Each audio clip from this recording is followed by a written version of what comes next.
another episode of the Anchorage Theater Community. I am Executive Director and your host, Matt Fernandez, and today's guest is a co-founder of TBA Theatre Company, and to me, and I think to everybody, he is a linchpin of the Anchorage Theater Community. I'd like to welcome Wayne Mitchell to ACT. Oh, hey man, good to see you, brother. It's really good to see you. You may sit here. I will do that. Thank you. This is for all the dog people out there. I'm a dog person. Good. Now, if she starts whining, we're gonna put her in the office. Oh, and you're humping him on camera. Awesome. I have that effect on a lot of beautiful women. You know, it happens. I would say we should edit that out, but I kind of think, what the hell? I don't know. You know, leave it in there. what are you gonna do? What are you gonna do? Well, It's my natural animal magnetism. Well, you know, it is. You are who you are. I am who I am. God forbid I would be almost anybody else if I had a choice. Well, okay. Well, this is a good start. Thanks for breaking the ice, Gypsy. It's true you are such a part of this theater community that I cannot imagine you out of it. I think you've just been, I think you are just such a part of the Anchorage theater community. So many people know you, they've seen you in, films and the Renaissance Fair and theater for such a long, long time. Oh, it's flattering for you to say so. I don't know, man. I think we're all linchpins of the theater community. You know, there's diminishment every time that we lose one of us. They pass away or they move away, and I think we're all increased when we get new talent into it. A theater community, especially one as diverse as Anchorage is it's a Swiss watch, man. Every single moving piece makes it all move forward, So it's a great community to be part of. Good. Well, good. Thanks for the compliment. Oh, dude, man. I believe I first met you in the early '90s at the Renaissance Fair in Anchorage, and it was at Tozier Track, right where it is now. So we've come full circle with that. My brother was acting in it at the time. We kind of just came to see him, and that's kind of how I got to meet you and Shane and some of his new friends at the time. I think that was the early '90s. I don't think he got involved in the late '80s with that. It was because we moved up here in '88. So yeah, I'm trying to remember when the Three Barons Fair started. I want to say that was like '92. So it would have been late '80s, early '90s. So that we were over at Tozier Track. I remember, and I might be remembering it wrong, but it was originally the Renaissance Fair, and then it became the Three Barons Fair? Yeah, well, it went through a lot of different incarnations. It started in the 70s as an open-air pleasure fair, and it was over at Campbell Creek Park, but it turns out that name had been copyrighted, so they had to change it up. And back in those days, it was run by the Anchorage Arts Council. Oh, right. So they changed it to the Renaissance Fair. They moved it over to where Alaska Native Medical Hospital is now. Oh, really? And it was there for a few years. Arts Council gave it up. And back then, it was making bank. It was a fundraiser for the Arts Council. They gave it up. It spent a year kind of flying Dutchmaning over by Sullivan Arena.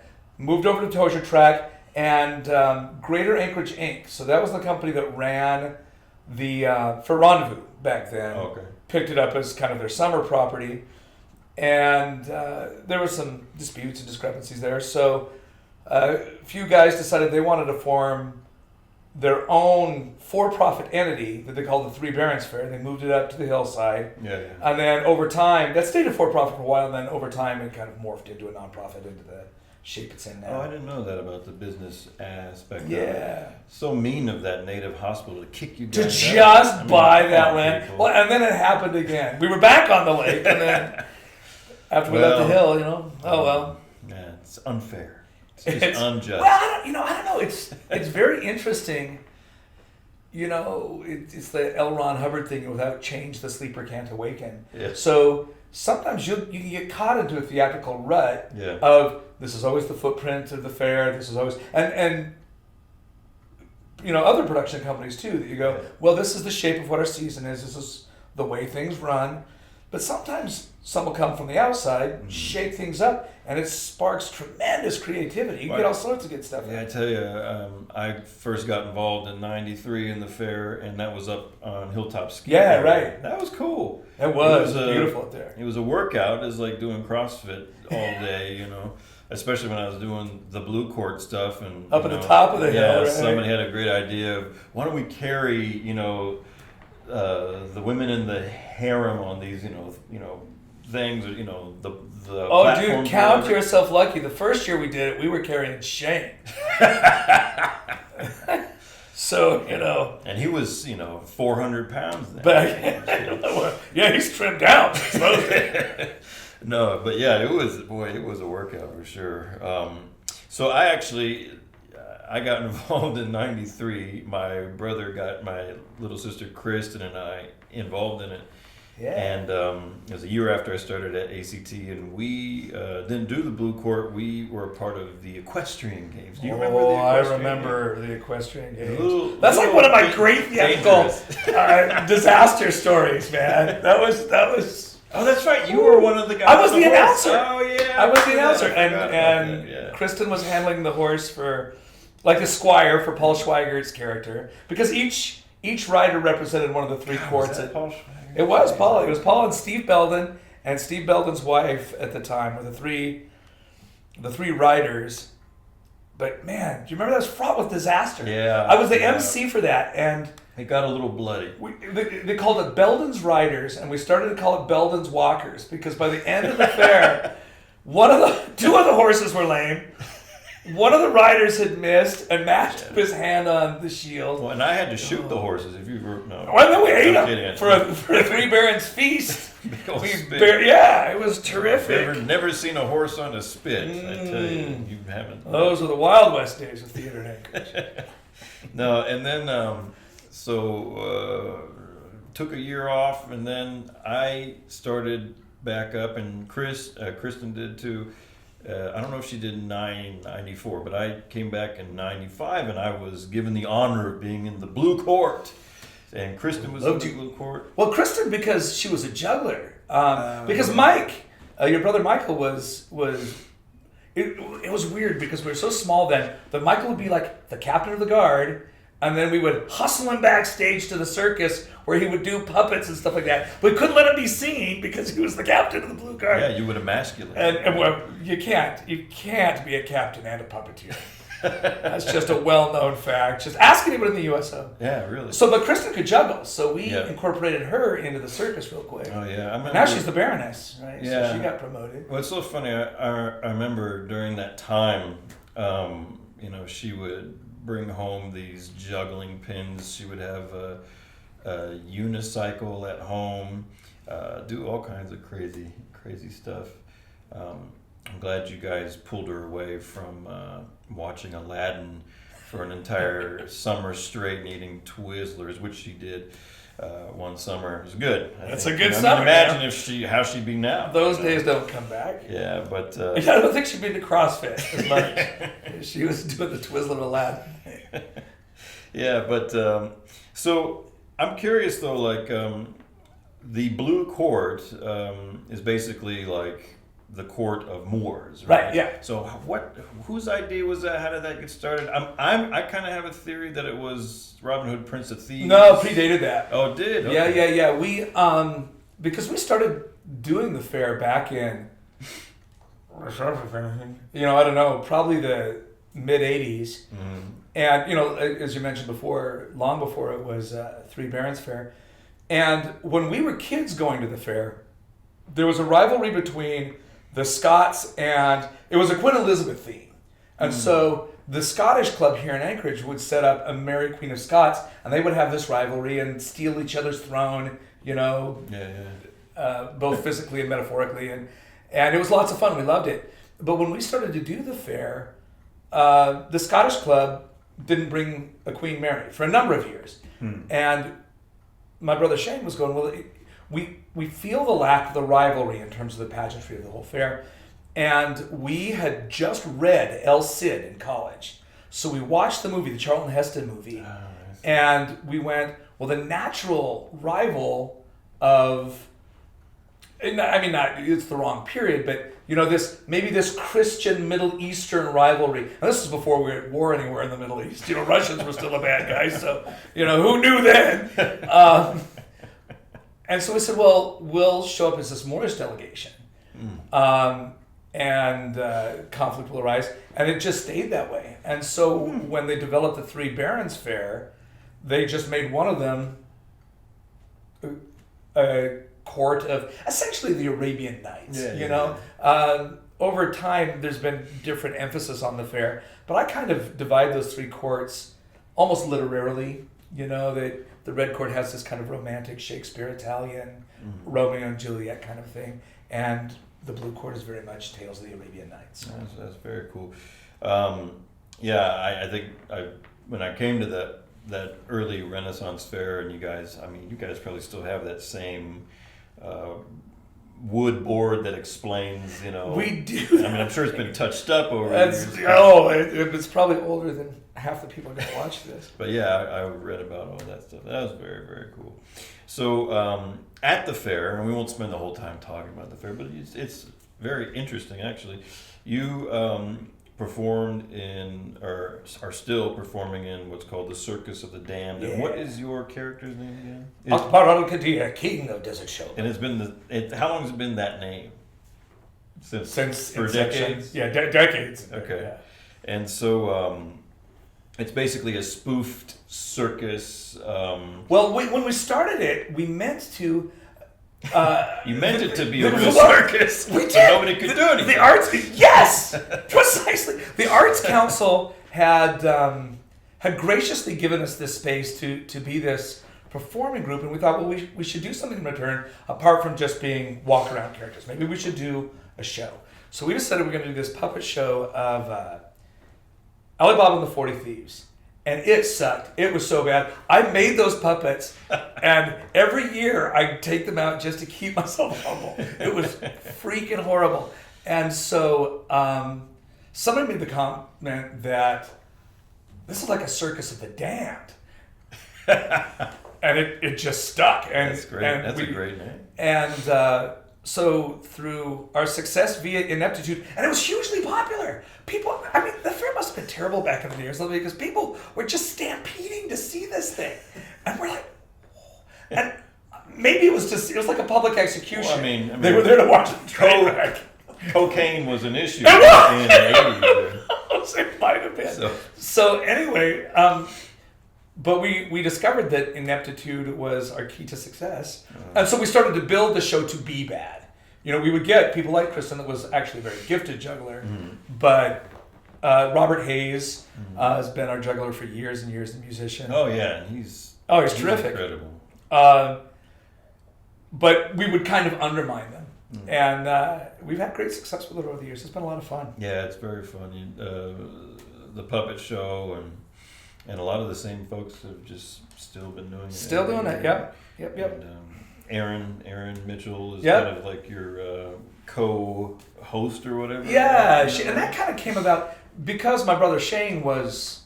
And she was a baroness for a while. Yeah, he was the king of the Moors. She was queen for a while. He hated it. Yeah. And we incorporated her. There were a couple of years that I was living down in Oregon and didn't come back. So Matt Fosberg it was Akbar and Hamid. And he was Hamid, I was Akbar. Oh, that's right. And I was gone, so she came on as Hamid's wife, and they co-produced. So when I came back, we just kept all three of us, and it just kind of emerged, and a train wreck of delight. So you guys, your theater company, and I will go into TBA a little bit later, but I just want to say that it has a very good following. I hope so. Yeah. People really like being a part of you. Young folks, they're very, very proud to be involved with TBA. But just one thing that I noticed early on from meeting you and your brother was just how witty you guys are, and people. I think that's one of the things that draws people to you aside from your good looks. Well, thank you. Certainly your dog was drawn to me. Yeah, she didn't care about wit. She was just... She's carnal. All that. She's into carnality. No, but I mean, have you both always been just these funny guys, or I mean, I'm sure there's a serious side to you. I'm kidding. I don't know. My wife would like to find it. Well, let me move on. Have you? So I actually have evidence here that you were involved in ACT back in 1985. We were, yeah. In a play, Life with Father. And let's see here. There you are, Wayne Mitchell. Bam! Says you are a part of technical direction and set construction, so you have been involved in ACT before. Oh yeah, we were. I've been on and off through the years. I've involved myself and re-involved myself with ACT because, shameless plug. I love this company. I love what it does. I love what it stands for. And when I have the time, I'd love to be over here and pitching in. But back in the day, I was in college at the time, and Frank Beebe was the scenic designer. So this was at UAA? At UAA, yeah. And Frank Beebe was taught scenic design, but he also had Brown Hound Design, which still exists, and was regularly hired to build sets for ACT. Right. And yeah, I've helped him with a couple. Yes. Yeah, it's always an experience with Frank. We'd come over, build a number of sets, some stage management. I think Shane did pyrotechnics one time. Yeah, so for Wizard of Oz. Yeah. So I looked that up too, and I saw that that he was involved in these special effects. Was that something that you were doing as well, or? Well, I mean, and still kind of do. Yeah. One of the hats I wear over at TBA is a technical director. Yeah. So it's fun stuff to tinker with. Yeah. When you've got the time. It's kind of the dessert of the theater world. You go, hey man, let's bust out the foggers and the flash pots. Well, yeah, and you guys do you guys do these shows that sometimes you all just create from the ground up, like a lot of the circus shows that you guys do. We did those illusion shows for number years that Kristen was in. And so you can just kind of like, hey, let's do a show where we can do pyrotechnics. I'm looking for an excuse to buy a confetti cannon. Yeah, exactly. So I'm going to write a show whereby I can shoot this. Yeah, that's cool. Yeah. Usually we have to have a reason to involve a confetti cannon. Well, doing, the giver. The giver. I think it calls for a confetti cannon. Well, we did have snow, which was little pieces of plastic, which you can't find anywhere in Anchorage anymore because of plastic bags. We're a plastic-free society. Well, and in fact, even on the large scale, like when you go buy it from Rose Brand or something like that, they want you to get the biodegradable paper so that it just has no footprint. But of course, they also buy a 5-gallon bag. I mean, theater has no impact on the environment. Well, I tell you what, on the budget Anchorage Theater has, we save everything. That's true. Yeah, we are. I'm going to recycle this 2x4 for 8 different sets. Oh yes, that's absolutely true. What was it like to be involved with ACT at that time? Robert Pond was the artistic director. Yeah. What was it like being with him? Oh, well, it was great. There was a real vibrancy to Anchorage Theater in the 80s. Mm-hmm. There was just so much going on. And the Alaska Repertory Theater at the time had this saying, we don't give a damn how they do it in New York. And so we all kind of had this steely-eyed, we're gonna build Alaska theater, this will be the new Moscow. And so everybody was really upping their game.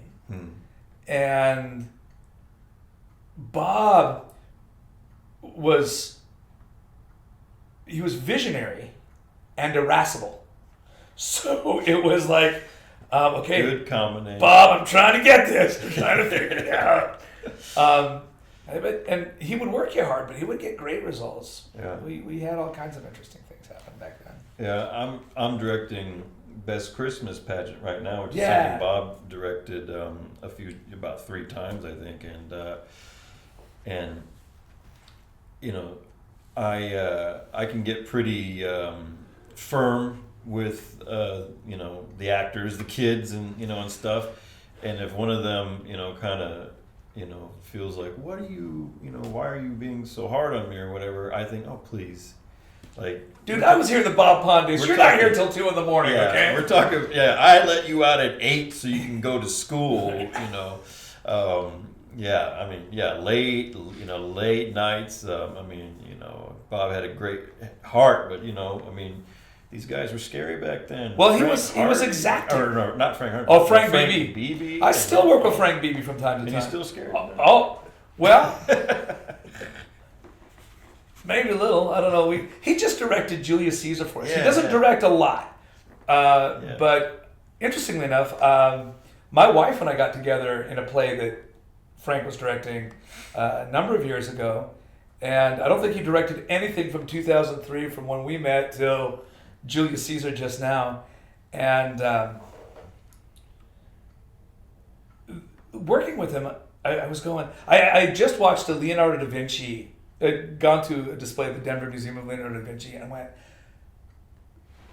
these brilliant guys, their mind just works entirely differently, right? And a lot of times social niceties elude them, time frames elude them, and so I'm sure every genius in history had somebody pissed at them all the time, it's like, and that's those guys, man.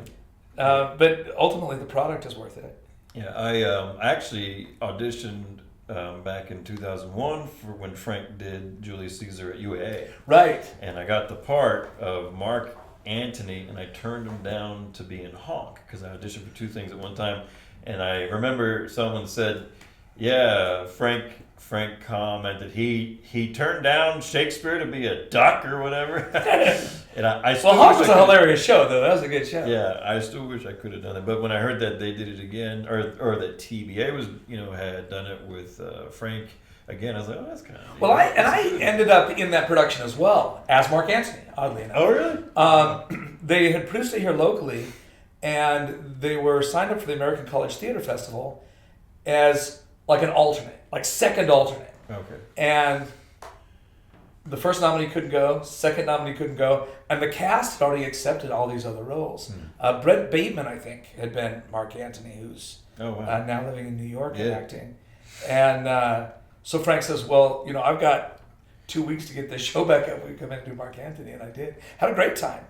So thanks for taking the role, man. I appreciate it. Yeah. Did good things for me. Yeah, that was good.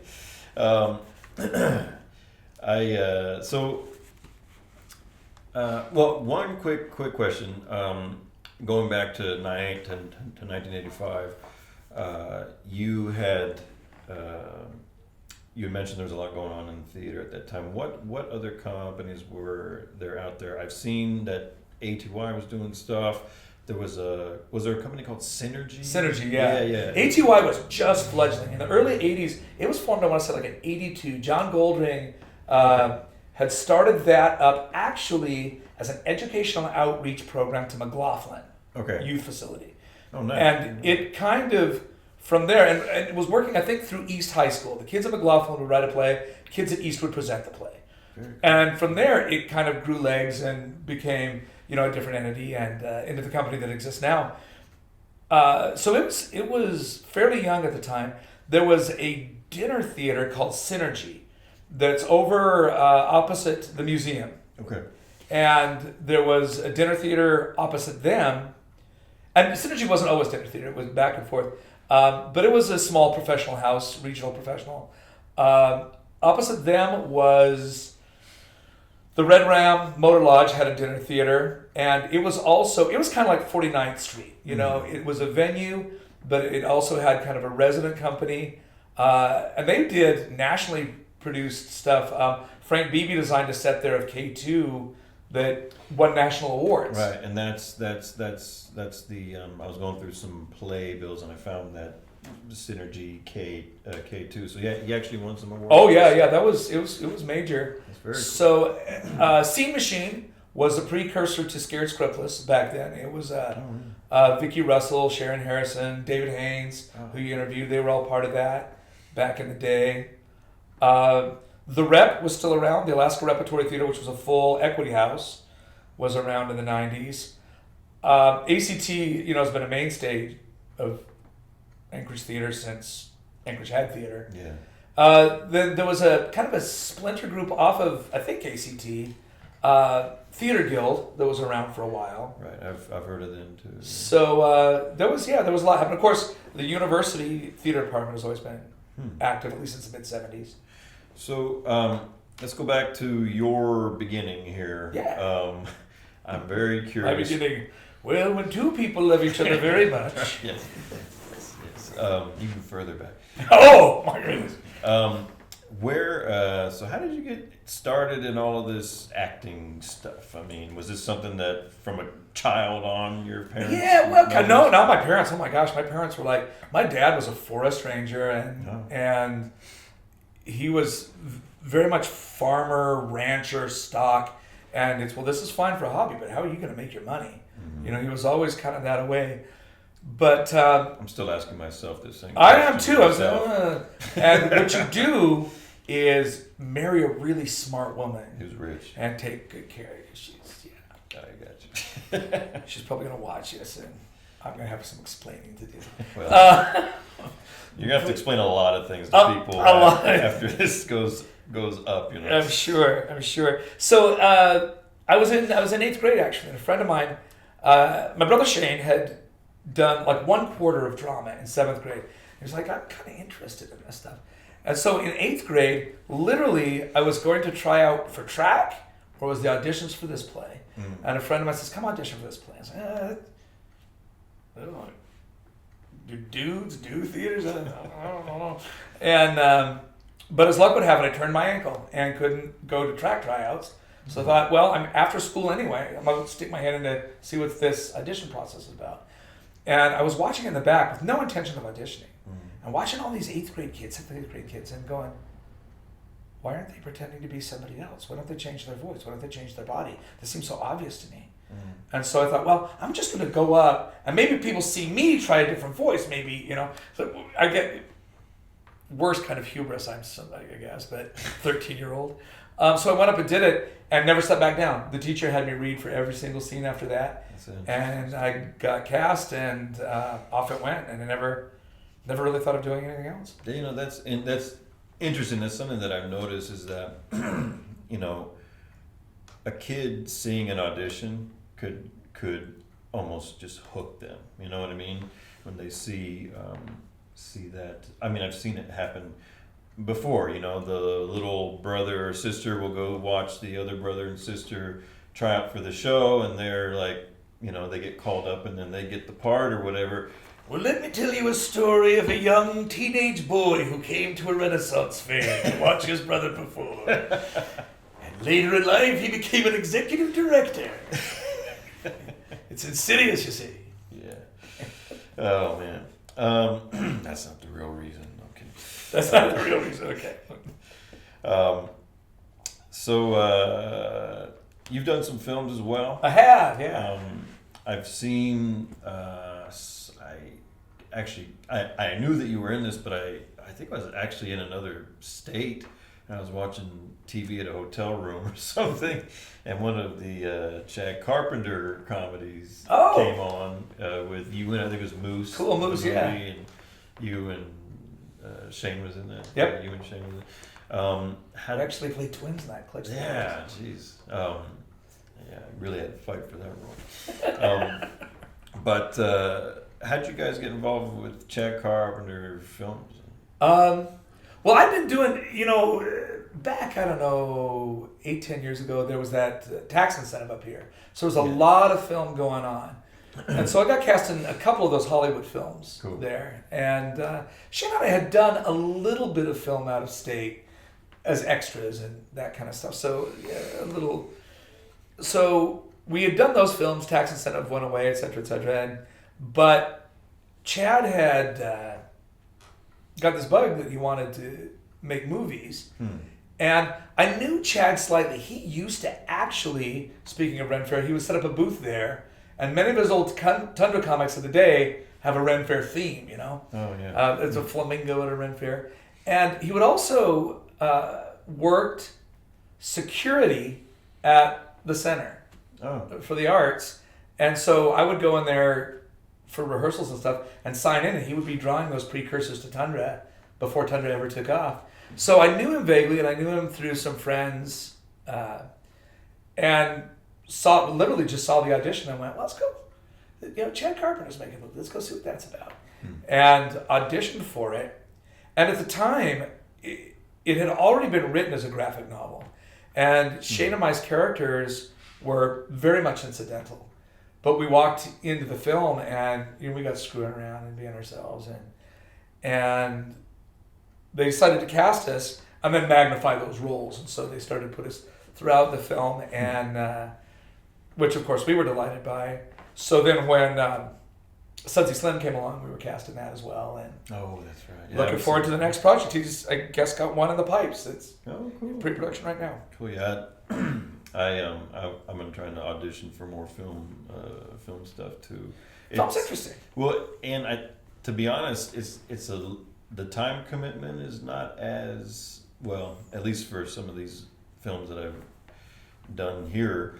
It's not like being in a play for 5, 6 Well, it's weeks consolidated, right? And instead of several weeks of 3 nights a week, right? It's several days of 14-hour days. Yeah, I mean, you know? and that's exactly what it was.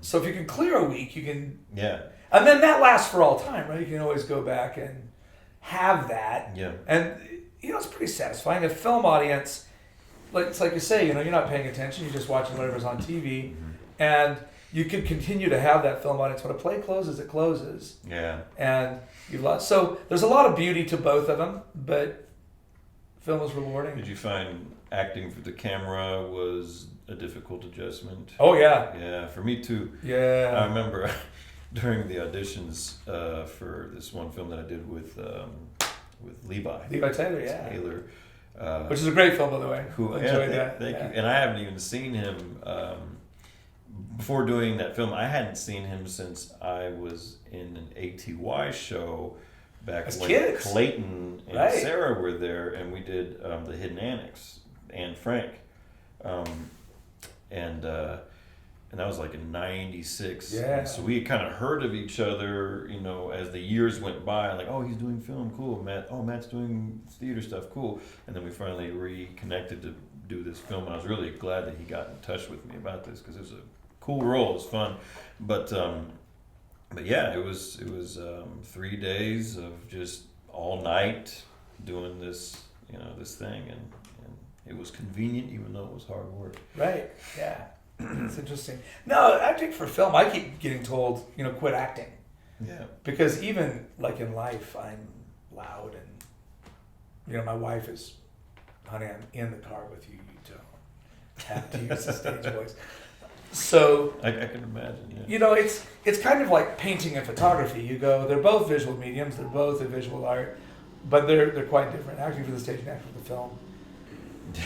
Did you find the transition from being a theatrical actor to a film actor difficult?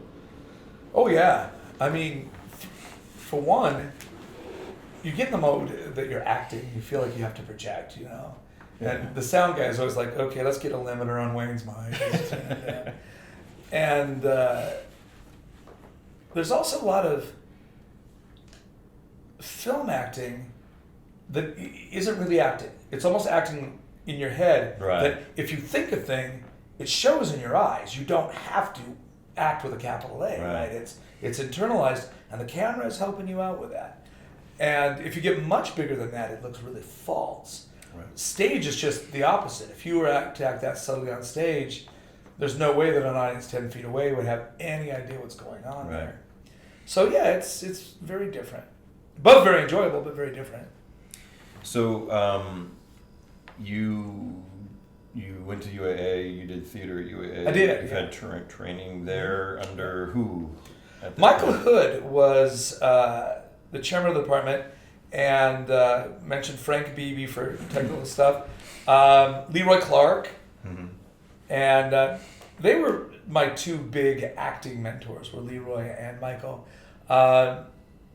Leroy eventually moved to Kansas, and when I graduated from UAA, he was building the graduate program at Wichita State University, where he was the chairman of the department. And so he invited Shane and Shane's wife, Erin, and myself to go to graduate school there, and helped us with. So we went there, got master's degrees in theater communication. And after that, toured for a number of years and ended up back home. That's very cool. And how do you, you played countless roles, in the last several decades, but what's kind of your go-to? Do you have a, like a system or a method of how you get into a role? Do you subscribe to any of the, the Method or the Stanislavski or Meisner or anything like that? I think all of them, Yeah. I think all of us eventually developed, the Matt Fernandez method. We just don't write the book on it. Yeah. You have to approach things the way that makes emotional sense to you. Mm-hmm. So you look at all these things. It's beneficial to get trained up in them, but you kind of have to select from them like a salad bar. Yeah. And so there is no one system. Well, and sometimes I find that the role that you take on might kind of demand a different way approach of getting in there. Or the type of theater that you do. There's a type of, we talked about illusions earlier, and there's a type of acting that requires an external approach. Right. That another type of acting, another type of play, that is not going to work for you at all. And it's the difference between even Shakespeare and some, and Tennessee Williams. Right, exactly. Yes, indeed. Yeah. So it's never failed me to go back to the text. You let the text determine. So many people like to create these very complex backstories, and I don't do that. And I don't know that it's benefit. I don't know a lot of my own backstory. So that's the cocaine we were talking about. They were bad years. But there's they call it the 3-column analysis, where you look at the text and you go, what do other characters say about my character? What does my character say about himself? And what does my character do? Right. And then when you Venn diagram it, right there in the middle is who your character is. And to create anything outside of that is unfair to the audience, because now you're bringing something they have no experience with. Right. So you deal with the text, what it says, what you do, and then once you have that intellectual understanding, the emotions will follow. Yeah. Once you know who this guy is, you can't help but be that guy if you just do it. I've been on this kick about engaging the audience in your role, and in terms of how can the audience see themselves in the character that I'm portraying in terms of every character, bad or good, has a goal that they're going after, right? And very similar to everybody else, that goal is something that they think is going to benefit them, and it's being blocked, or it's or they're the underdog and they're trying to get that, and everybody can relate to those basic things.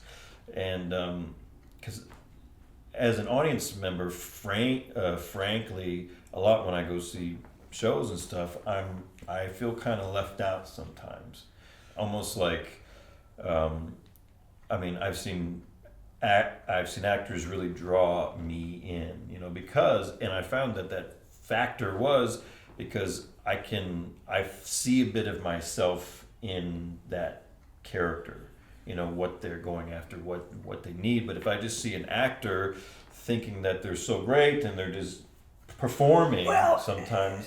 A lot of times, it's not about the actor, is it? Right?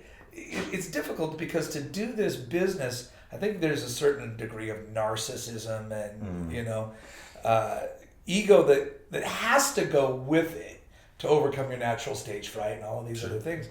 But at the same time, it's got to be for the audience. It can't be for the actor. Right. So if you're up there feeling cool, if you're up there thinking, I get to do this great song or this great speech, and it's all about me, I think serious mistakes are being made in the acting. People say, like, what is your dream role? I say the next role. Next role is my dream role. Scratch that question. Because it's not about it's not about what I want to play. It's how can I do my best job for the enjoyment of the audience. That's very cool. It's very cool. So you'll basically take any part, right? I wouldn't go so far as in to say any that. film. There's oh, this is about to take a dangerous turn. Well, I think that's interesting because there's types of theater I'm just not good at. Yeah. You know, I wouldn't cast me in it, and I have enough experience over the years that I go, well, it's just, why would I audition for that and do a bad job for my director who wants success? You know, I mean, unless you have something against them. Unless, right, I'm going to be in your show role, and totally sabotage it through my inability. So you and I,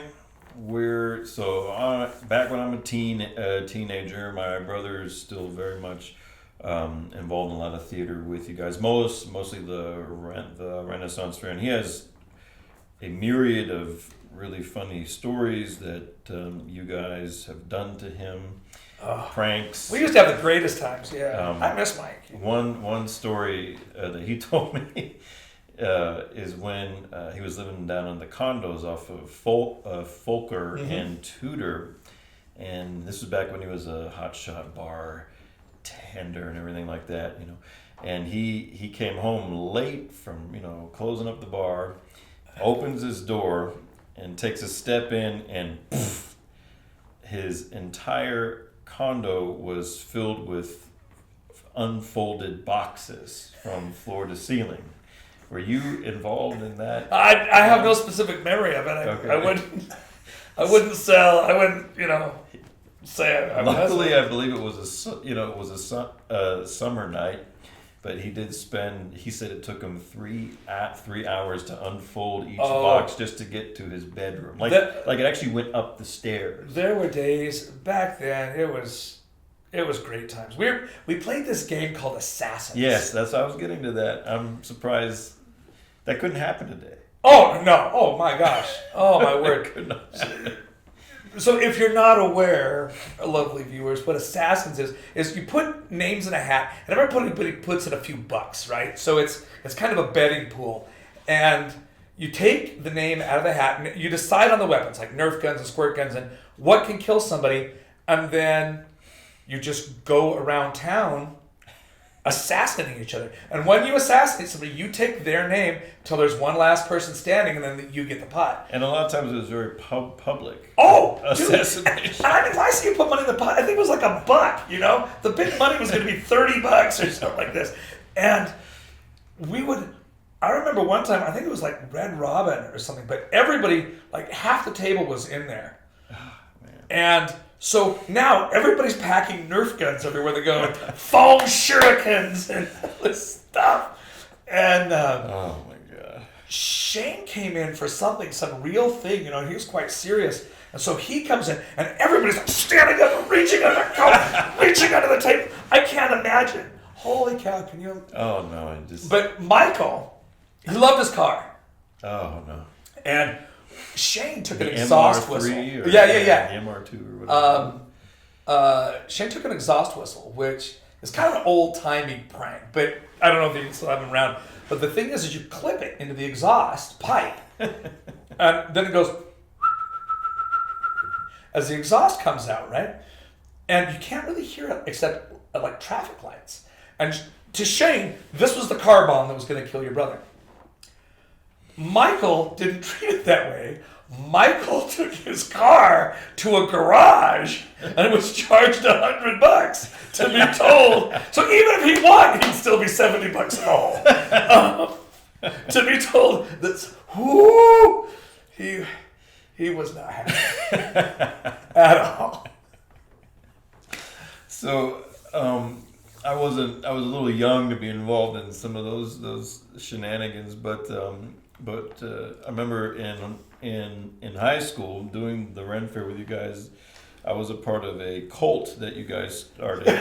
Cult. No, it was actually just a Bunch group. of chanting. Yeah, it was a group of just a lot of friends of yours, friends from Ren Fair and stuff like that, called Bohemians of Anchorage. Yeah. Now, is that still in effect? Yeah, you bet. I still have a card, so maybe I'm. I'll have to get you. Dude, did you ever get your patch? No, I never got that. Oh, I I still would have bring it by. my card, yeah. There was, we actually had patches made. There was a smiley face with Harley Davidson wings. Yeah. That's very cool. I think Robert Hayes designed that. But no, it was a bunch of us that were all like music and theater geeks, visual artists, coming out of high school. My first job was at Dunkin' Donuts.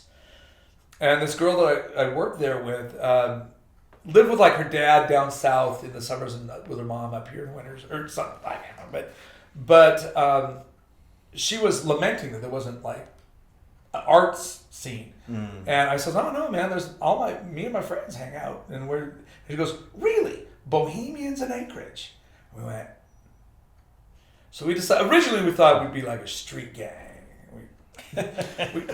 Warriors was out. Yeah, so shake somebody with a juggling. The juggling club, or go around with collapsible switchblades. The Warriors, that. Yeah. So we, Bohemians in Anchorage was that whole group of dudes that did theater together, and then as we grew up and went to college, and we pick up other friends along the way, and we still hang together. I went back that far. Oh yeah, summer of '82. Yeah, I know Summer of '82. So cool. That's very cool. Now I feel part of something finally. Yeah, it's deeply impactful. But we did a lot of fun stuff together. We did. I remember we would go to movies together, big old groups of us, and usually there was one poor sucker who came in early who had to block off like 25 long before you could Fandango and buy your tickets in advance. And I just was like, man, that person's gonna get killed, you can't sit in these prime middle seats because all my late friends are gonna come I think part of the criteria to be in Bohemians in Anchorage is to be tardy to everything. And you'd hold, and it was like the premiere of the new Indiana Jones and the new Star Wars. Yeah, and it's Star like, Wars, yeah. You're gonna hold 17 seats? Yeah, it was ugly. I was often that guy holding those seats. I didn't like They're out there talking, having popcorn. You're trying to I'm gonna die. explain. Yeah, I remember we saw a lot of good films. We did. And then we saw ones that were, the other kind. the ones that Matt Fosberg only liked. Flintstones with the Phantom and Congo. He loved Congo. I think he started the Congo Phantom. Club. Oh man. Do you remember the Phantom? I do. It was right after Ren Fair one during the summertime one. Well, we used to go at Ren Fair. They used to let us busk after the circus, and so whatever money we got thrown into the hat, we'd take the blue cord out to a movie, right? Like that first Friday or something like that. So we'd see just like whatever was out there. Yeah. We saw Jurassic Park. Some of them were not that good at all. Yeah, but I remember seeing Star Wars Episode 1 with you guys. Yes, yeah. Cool. It was fun time. And Christmas parties and all that kind of stuff. And we still do that. Yeah. December 23rd, we annoy the people in our old neighborhood where we grew up with Christmas caroling. Oh, that's right. Yeah. So you, Shane and Aaron were part of ATY for a while. Yeah. And then TBA was developed. And what was the idea behind TBA? Well, when we were... Or is that inaccurate? Do I have that right? No, that's exactly right. We were... you mentioned Clayton Doherty. Shane and I... right out of grad school, Michael Hood, who was one of my mentors in college, was working with ATY and had kind of got them associated with the university. And I took just a summer job with him, and then Shane took a summer job with him. And I went away to Oregon, and Shane kind of stayed on with the company. Eventually, Clayton and Sarah moved back to England. Shane took over ATY and said, well, there's this vacancy. You want to come back home and go to work? And I said, sure. I was acting down in Bend, Oregon at the time, but, kind of gigging. So, steady job sounded really good, and I've always wanted to come back to Alaska. So came back, and Alaska Theater of Youth had a real youth band, and one of our things that we really liked to do was pair youth actors with adult mentors. Mm-hmm. And the company, the board of directors, had a real desire to go to a real strictly youth bent. Mm-hmm. And we were discovering that these adult actors, after university, there was no real training for adult actors. And so it also benefits them as well. Well, exactly. And so we said, well, what if TBA stands for Training Better Artists? Mm-hmm. So, well, what if we developed our own company that was focused on lifelong learning of the arts? It's not just a thing for kids, and it's not just a thing to do in school. That the road of the artist continues to progress, and ACT existed as a very fine community theater at the time, but it was production based, not geared toward education. So when we first started out, we were almost exclusively classes, training programs, and then we would showcase that work. Alaska overnighters, experimental theater, stuff like that. And as time went on, people were eager to have a regular season. So between 2003 2006, we were strictly that educational focus. 2006, we started our own season, and now that is kind of learning the art through doing the art. I happened to overlook. I was doing a rehearsal at one of the churches on Diamond, and you guys were doing, what was it called, Improv Olympics or something like that? What was that called? Improvaganza? Improvaganza, and I was just floored by the amount of kids involved in that. I mean, it was like going to a concert. I mean, there was so many kids involved in that. Our goal with it is to get it's an intramural improv competition. So we invite every school to send a team of 5, and then we get a panel of judges, a couple from Scared Scriptless, and then 2 others from other theater companies. I'm surprised we haven't got you to judge that. Your day's coming, brother. Cool. And they compete for a roving trophy we literally had a rubber chicken sent to a bronzery, and it's a bronze rubber chicken. It's the golden chicken of comedy. And so I don't know that we've ever had all 8 area schools be able to participate, but I think 7, and it's wonderful. Oh, it's great. Screw judging. I want to compete against these teenagers. Right. Oh, well, I want the chicken. I want to. One of the fun things is that the winning team gets to perform with Scared Scriptless in their next performance, and many of them have gone on to join the improv companies here in town. And I mean, TBA is very successful, and I think, it comes from the vision that you guys have. I mean, you guys, you founders of TBA have such an almost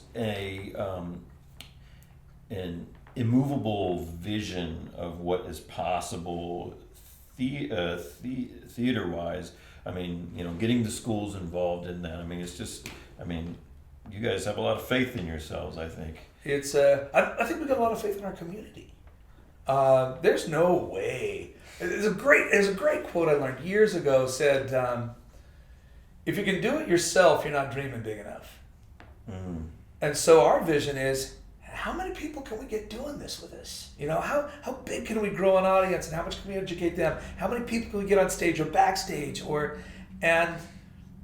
So much of theater is not just doing the play, but it's a social environment. Mm. It's being with like-minded and like-spirited people. And Shane is the real driving force behind that. Shane has the emotional vision of the company. I'm kind of a nuts and bolts guy. It's like, how do you make this work? How do we do it? Shane isn't really all that concerned on how we do it.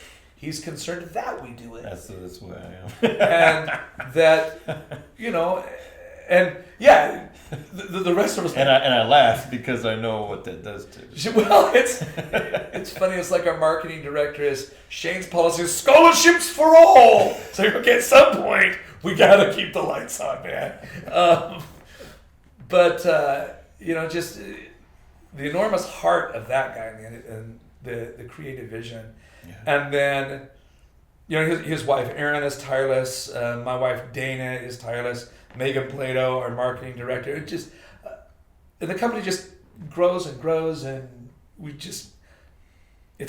I'm humbled and amazed by the love that we experience out there. Wait, so you're Wayne? I thought I had Shane. Oh yeah, sorry everybody. JK. Okay. Rephrase those questions. It'd be more interesting. So Wayne, about your conviction. Let's not talk about that. We don't need to go into those. Well, TBA has been voted best local theater company for several times with the Daily News and the Press. Yeah. Congratulations with that.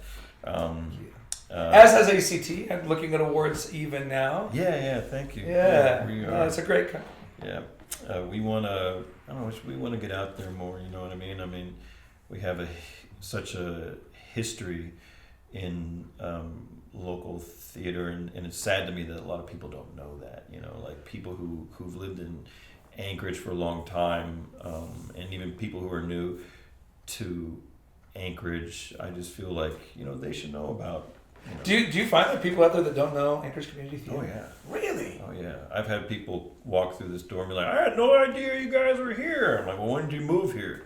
Back in 90 something. I was like, "Holy crap, you never heard of us." Wow. And we've been kind of some of us have said, "Yeah, we've been the best kept secret in Anchorage for a long time." Well, back in the day, you were bringing out those old programs and stuff. ACT used to. I mean, when you were very starting at ACT, you were performing over at Grant Hall. Yeah. And before that, I remember back when the Wendy Williamson was called the Performing Arts Center, they would rent that. I built Life with Father. You showed that was at 4th Avenue Theater when that was a venue. And back in the day, ACT was out there. It was it. Yeah, absolutely. And it seems to be. I see you growing your audience, and I'm very glad of that. Well, thank you. I love this kind of thing. Yeah. Well, man, I feel like you and I could go on forever. Forever, dude. I mean, there's so much there. Talking nonsense till the cows came home. I still say that you are essential to Anchorage theater, and this has been a real sweet time to spend with you. I mean, you've known me since my, coming of age years. And since I was a kid, and now you've seen me grow into a man that could probably beat you up. Well, you were a kid that could have probably beat me up even back then. So, but I've had a terrific time with you today, and I say let's do it again sometime. Let's do it. Let's have you back after some other things happen for you. That'd be wonderful, man. Well, thank you so much. Take care, man. Thanks. This was Shane Mitchell from yes, TBA Theatre. Shane Mitchell. If he owes you money.